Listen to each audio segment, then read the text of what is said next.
Hello दोस्तों, हमारे YouTube channel पे आप लोगों का स्वागत है। तो दोस्तों, आज की इस वीडियो में मैं आपके लिए लेकर आई हूँ साइंस से रिलेटेड बहुत ही महत्वपूर्ण क्वेश्चन आंसर जो कि किसी भी एग्जाम के लिए बहुत ही महत्वपूर्ण साबित हो सकते हैं।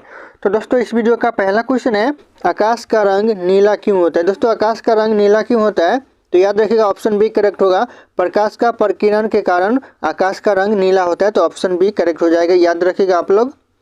अगला क्वेश्चन है, किस रंग में आकाश दोस्तों किस रंग में प्रकाश की तरंग दैर्घ्य सबसे कम होती है। तरंग दैर्घ्य प्रकाश की सबसे कम होती है, किस रंग में होती है, तो याद रखिएगा बैगनी रंग में प्रकाश की तरंग दैर्घ्य सबसे कम होती है, तो ऑप्शन बी करेक्ट हो जाएगा, याद रखिएगा आप लोग।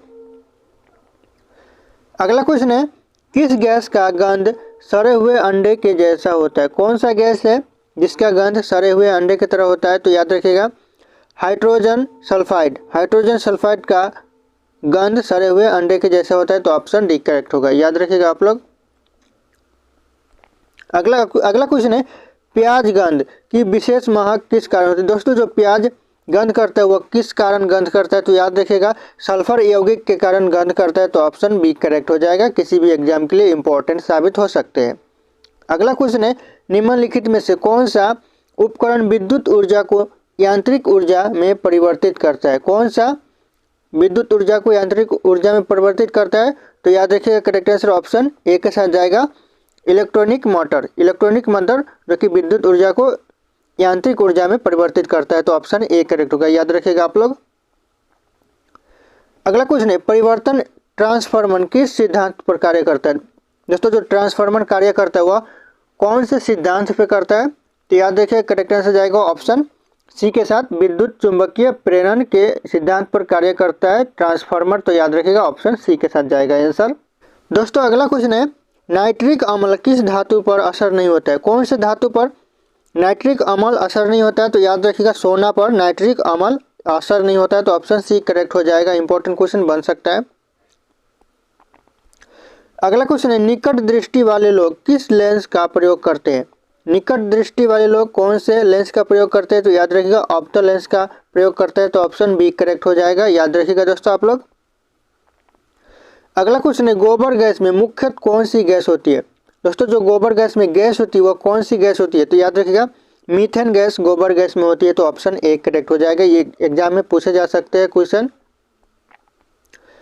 अगला क्वेश्चन है, प्राकृतिक गैस का प्रमुख तत्व क्या होता है।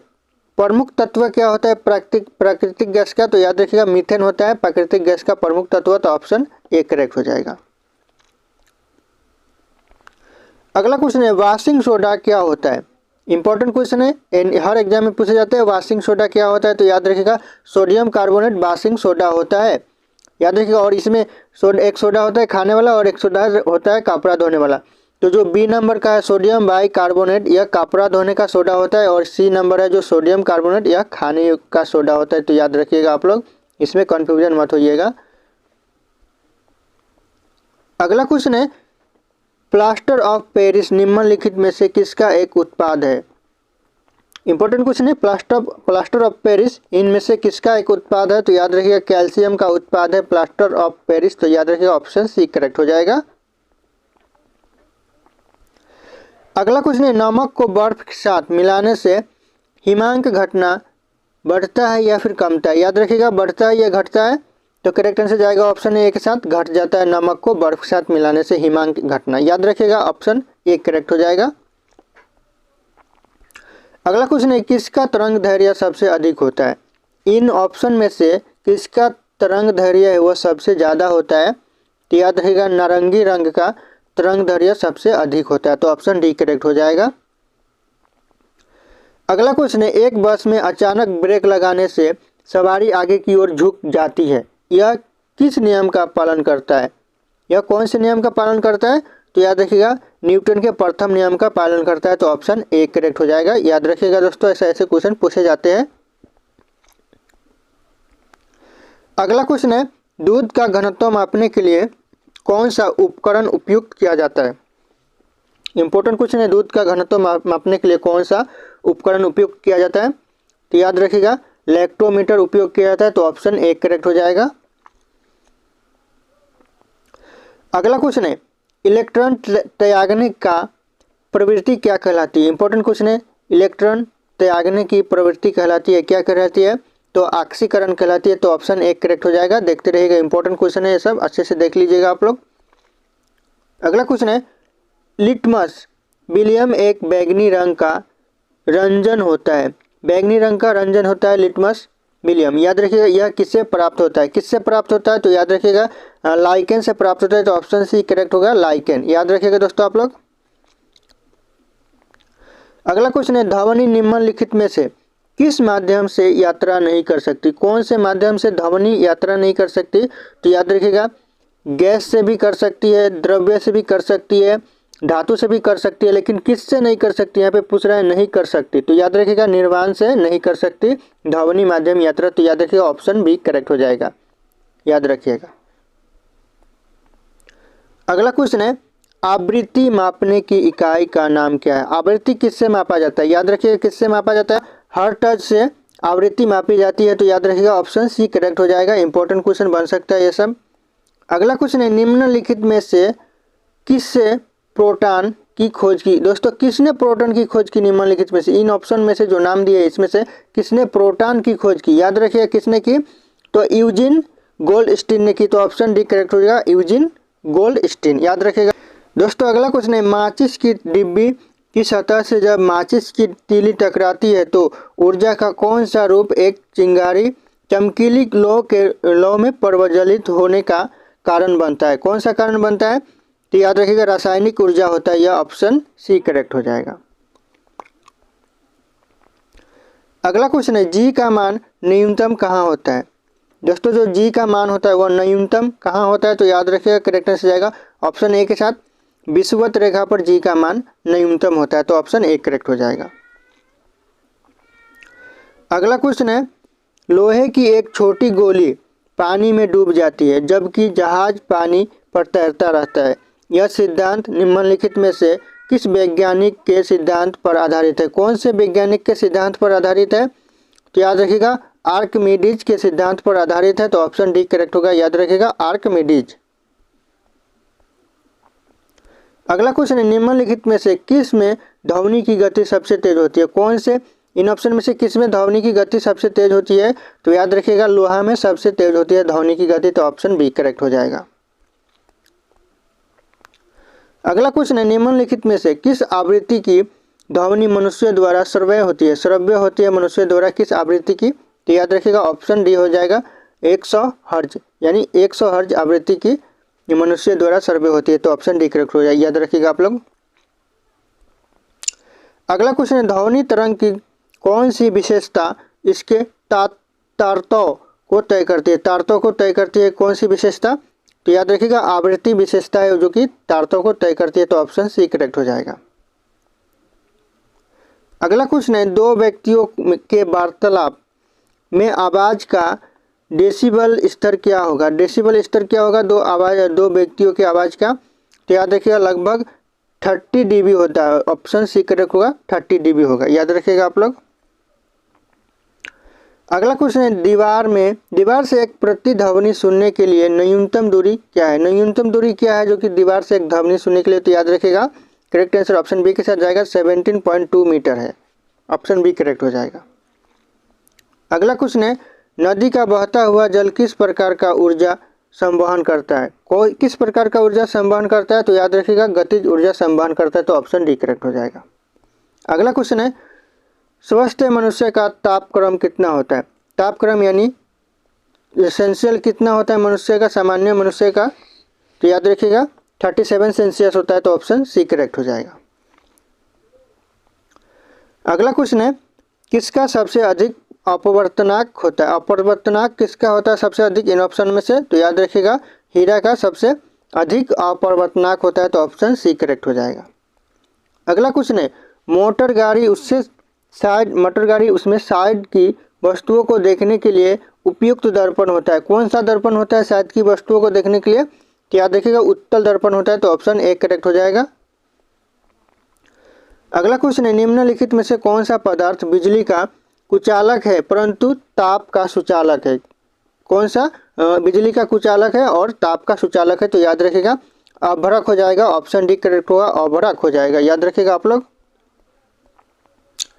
अगला क्वेश्चन है बिजली का फिलामेंट किसका बना होता है? बिजली का फिलामेंट होता है वह किसका बना होता है? तो याद रखिएगा टंगस्टन का बना होता है, तो ऑप्शन सी हो जाएगा करेक्ट, याद रखिएगा आप लोग।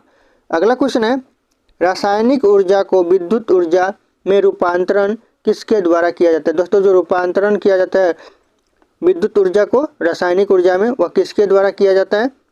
तो याद रखिएगा करेक्ट आंसर जाएगा ऑप्शन डी के साथ, संचायक सेल के द्वारा, संचायक सेल के द्वारा, तो ऑप्शन डी करेक्ट हो जाएगा। अगला क्वेश्चन है यांत्रिक ऊर्जा को विद्युत ऊर्जा में रूपांतरित करने के लिए विकास प्रयोग किया जाता है, किसका प्रयोग किया जाता है? विकास नहीं, किसका प्रयोग किया जाता है? तो याद रखिएगा करेक्ट आंसर जाएगा ऑप्शन ए के साथ, डायनेमो का प्रयोग किया जाता है, तो ऑप्शन ए करेक्ट हो जाएगा, याद रखिएगा आप लोग। अगला क्वेश्चन है विद्युत चुंबक किससे तैयार होता है? विद्युत चुंबक किससे तैयार होता है? तो याद रखिएगा ऑप्शन ए हो जाएगा, नरम लोहा से विद्युत चुंबक तैयार होता है। अगला क्वेश्चन है न्यूक्लियर बम बनाने के लिए निम्न में से किसका उपयोग किया जाता है?